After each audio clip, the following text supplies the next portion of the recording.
اعوذ باللہ من الشیطان الرجیم بسم اللہ الرحمن الرحیم الحمدللہ رب العالمین والصلاة والسلام علی رسولہ النبی الکریم۔ اللہ کے نام سے شروع جو بڑا مہربان نہایت رحم کرنے والا ہے۔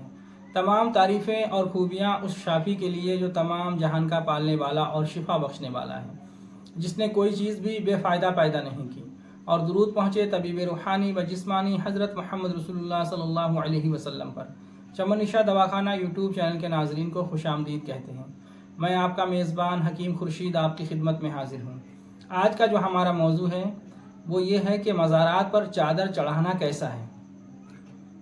جو اللہ کے ولیوں کی مزار پر چادریں چڑھائی جاتی ہیں، ان کی تربت پر، ان کے مزار پر، تو ان کو چڑھانا چاہیے یا نہیں چڑھانا چاہیے۔ بہت سارے مسئلے جو ہے عوام میں وہ پھیلے ہوئے ہیں اور وہ رواج پا چکے ہیں، اور لوگ جو ہیں انہیں رسمن کرتے ہیں کہ ایک رسم سمجھ کے کہ نہیں صاحب یہ ایک رسم ہے، ایسا ہوتا آ رہا ہے اور ہو رہا ہے تو ہم بھی کر رہے ہیں۔ تو ایسی بہت ساری غلط فہمیاں عوام میں ہیں، تو انہی کی اصلاح کے لیے حضرت علامہ مولانا مفتی تقی احمد صاحب بڑی کوششیں کر رہے ہیں اور دن و رات محنت کر رہے ہیں اور وہ عوام کی اصلاح کرنا چاہتے ہیں۔ وہ صحیح معنوں میں اسلام لوگوں تک پہنچانا چاہتے ہیں، جو صحیح دین ہے، جو طریقہ ہے صحیح معنوں میں وہ کیا ہونا چاہیے۔ تو مزارات پر چادر چڑھانے کے متعلق حضرت علامہ مولانا تقی احمد صاحب نے اپنی کتاب مزارات پر حاضری میں لکھا ہے، اللہ کے محبوب بندوں کے مزارات پر چادر چڑھانا جائز ہے۔ جو اسے غلط کہتے ہیں وہ خود غلط ہیں، لیکن علماء اہل سنت نے فرمایا ہے کہ جب مزارات پر چادر چڑھی ہوئی ہو اور وہ ابھی خراب اور بوسیدہ اور پرانی نہ ہوئی ہو تو اس کے اوپر دوسری چادر نہیں چڑھانا چاہیے۔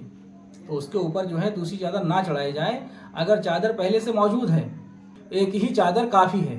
ہاں، اگر وہ چادر گندی میلی خراب ہو جائے یا پھٹ جائے تو اس کو ہٹا کر اس کے اوپر دوسری چادر ڈال دینے میں کوئی حرج نہیں ہے۔ یا اگر یہ پتا ہو کہ جو چادریں ہم چڑھا رہے ہیں وہ غریبوں، مسکینوں، محتاجوں، پریشان حال ضرورت مندوں کے کام آتی ہیں، تو چادر پہ چادر ڈالنے میں کوئی حرج نہیں ہے، بلکہ یہ بھی ایک طرح کی خیرات اور صدقہ ہے۔ اگر آپ کو یہ معلوم ہے کہ یہ چادریں ان سجادہ نشینوں، مجاوروں کے کام آتی ہیں جو سب پہلے سے مالدار ہیں، تو ایسے مزاروں پر چادریں چڑھانا مالداروں کو اور مالدار بنانا ہے۔ اگر آپ نے چادر چڑھانے کی منت مان لی ہے، آپ کی کوئی منت تھی، کوئی مراد تھی، آپ نے کہا ہمارا یہ کام ہو جائے تو ہم چادر چڑھائیں گے، اور آپ مزار پہ چادر چڑھانے گئے تو وہاں پر اگر پہلے سے چادر موجود ہے تو آپ اتنی رقم، اس چادر کی جو قیمت ہو، آپ اتنی رقم کسی غریب کو دے دیں تو آپ کی وہ منت پوری ہو گئی۔ اس میں کوئی حرج نہیں ہے، آپ دے سکتے ہیں کسی غریب مسکین کو، تو یہ بھی بہت اچھا کام ہے۔ تو دیکھیے، یہ چادر چڑھانے کا مسئلہ ہے۔ چادر مزارات پر چڑھانا کوئی ضروری نہیں ہے۔ دیکھیے، مزارات پر چادر چڑھانا فرض و واجب نہیں ہے۔ مزار پہ چادر کیوں چڑھائی جاتی ہے؟ علماء اہل سنت فرماتے ہیں کہ مزارات پر چادر اس لیے چڑھائی جاتی ہے کہ اس سے یہ فرق ہو جاتا ہے کہ ایک اللہ کے ولی کی قبر ہے، یہ اللہ کے ولی کا مزار ہے۔ ایک عام قبر میں اور اللہ کے ولی کی قبر میں ایک امتیاز پیدا ہوتا ہے چادر ڈالنے سے، کہ اس سے پتہ لگ جاتا ہے کسی یہ خاص ولی یا کسی نیک بندے کی قبر ہے۔ تو صرف چادر اس لیے ڈالی جاتی ہے۔ چادر ڈالنے کا اور کوئی مسئلہ نہیں ہے، اور کوئی اس کی مصلحت نہیں ہے، لیکن کیا ہے کہ ہمارے یہاں پر ایک رواج اور ایک رسم، اس کے تحت ہم کام کرتے ہیں۔ اور بعض مزارات پر تو ایسی ایسی چادریں میں نے چڑھی ہوئی دیکھی ہیں جو میرے حساب سے تو بالکل غلط ہیں۔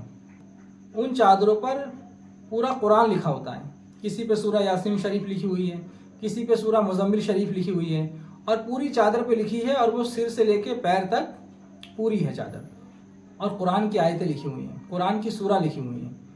تو آپ یہ بتائیے یہ کتنی بڑی بے ادبی کی بات ہے۔ وہ اللہ کے ولی ہیں، اپنی جگہ ہیں، لیکن قرآن کی عظمت اپنی جگہ ہے۔ تو یہ بالکل غلط اور بہت بے ادبی کا کام ہے جو مزارات پر قرآنی آیات کی لکھی ہوئی چادریں چڑھائی جاتی ہیں۔ ان چادروں کو نہیں چڑھانا چاہیے، اس کام سے ہی بچنا چاہیے، یہ کام اچھا نہیں ہے۔ تو مزار پر چادر چڑھانے کا یہی مسئلہ ہے۔ دیکھیے، آپ اس میں اپنی ہٹ دھرمی نہ دکھائیں۔ اگر آپ کو چادر چڑھانا ہے، آپ نے منت مان لی ہے، تو آپ کسی غریب کو دے دیں اس کا پیسہ، کسی بیمار کا علاج کرا دیں۔ اگر آپ پیسے والے ہیں، اللہ نے آپ کو جو ہے نوازا ہے، تو یہ سب کام بہتر ہیں، ان کاموں کو کرنا چاہیے۔ اور مزار پہ چادر تبھی چڑھانا چاہیے کہ جب وہاں پر چادر وہ خراب ہو جائے، بوشیدہ ہو جائے، جیسا کہ حضرت نے فرمایا ہے۔ تو یہی صحیح مسئلہ ہے۔ آج کا ویڈیو ہم یہیں پر اختتام کرتے ہیں۔ اللہ تبارک و تعالیٰ آپ کو بھی ہدایت عطا فرمائے، ہمیں بھی ہدایت عطا فرمائے اور صراط مستقیم کے راستے پر چلائے۔